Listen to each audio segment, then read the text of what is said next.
Pasar por un ataque de pánico, un ataque de ansiedad, es una de las experiencias más intensas y terroríficas por las que puede pasar una persona.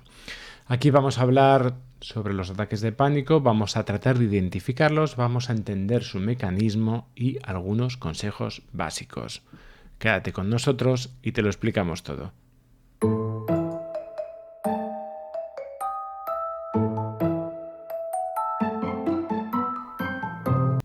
Hablaríamos del pánico como el miedo elevado a la máxima potencia.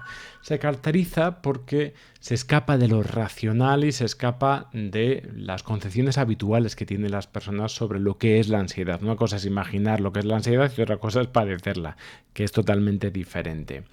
El pánico se caracterizaría por la interpretación catastrófica de una serie de síntomas físicos y además la aparición de una serie de ideas también catastróficas en las cuales se imagina que va a ocurrir un fin inmediato, ya sea imaginaros volvernos locos, perder el control, morir, desmayarnos, ¿no? Es muy importante tratar de entender, si queremos entender bien lo que es el pánico, que esas ideas no tendríamos o no los haríamos tanto caso si no estuviesen acompañadas de fuertes síntomas. Así que esta mezcla entre lo que sentimos y lo que estamos pensando termina siendo más o menos una especie de bomba atómica. El ataque de pánico o la crisis de angustia, que aquí vamos a denominar casi indistintamente, consiste en un periodo discreto, ¿de acuerdo?, de miedo, de aprensión, de terror o de malestar que va acompañado de una sensación de peligro y un impulso muy intenso de escapar de esa situación.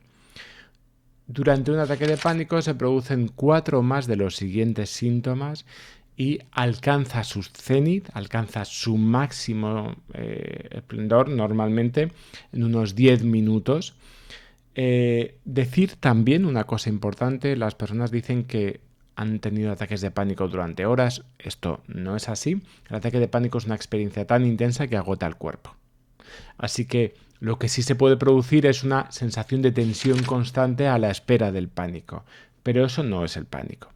¿Cuáles son esos síntomas que pueden caracterizar un ataque de pánico? Pues mirar, esencialmente palpitaciones o un ritmo cardíaco también acelerado, sudoración, temblores o sacudidas, sensación de falta de aire o de ahogo, sensación de atragantamiento como un nudo aquí en la garganta, sensación de dolor o malestar en el pecho, náuseas o molestias abdominales, sensación de mareo, de inestabilidad o como que nos vamos a desmayar, la desrealización, la despersonalización, el miedo a perder el control, el miedo a morir, las parestesias, es decir, el entumecimiento de las extremidades producidas normalmente por esta sensación de que se han dormido, ¿no?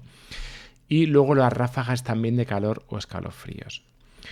Bien, las personas pueden experimentar ataques de pánico muy diversos y no siempre conllevan todos estos síntomas, como decimos, pero sí esos síntomas son vividos de forma muy intensa y las sensaciones también y esos pensamientos también son vividos de una manera muy vívida, muy intensa.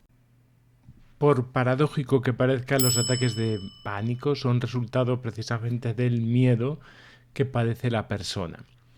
Al principio, la primera vez que la persona experimenta un ataque de pánico, no sabe muy bien por qué se ha producido.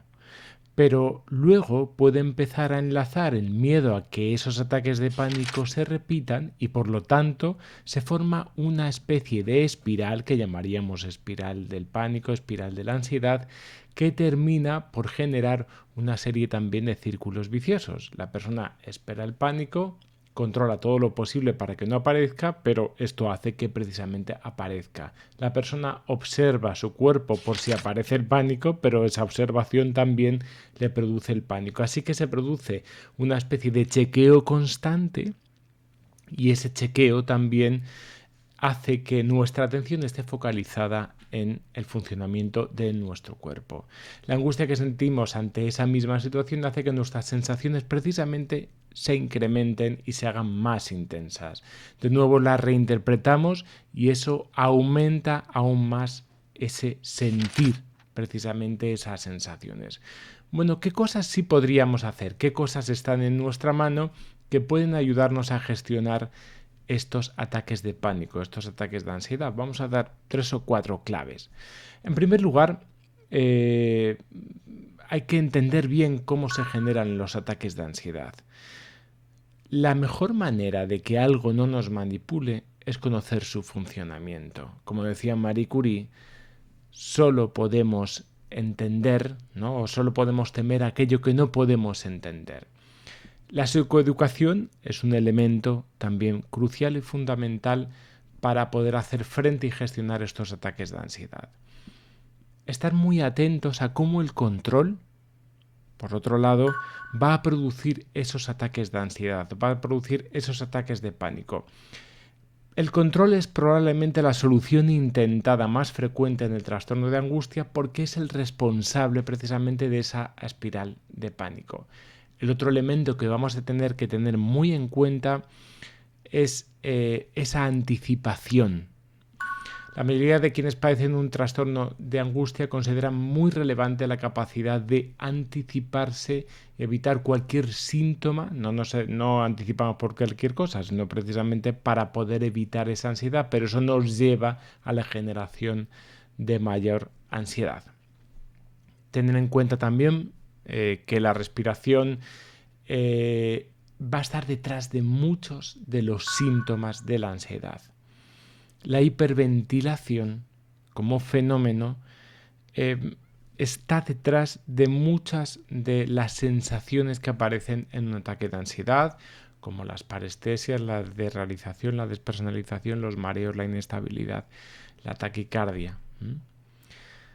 Y tener en cuenta que el intentar evitar la ansiedad nos conduce precisamente a que la temamos más, ¿no?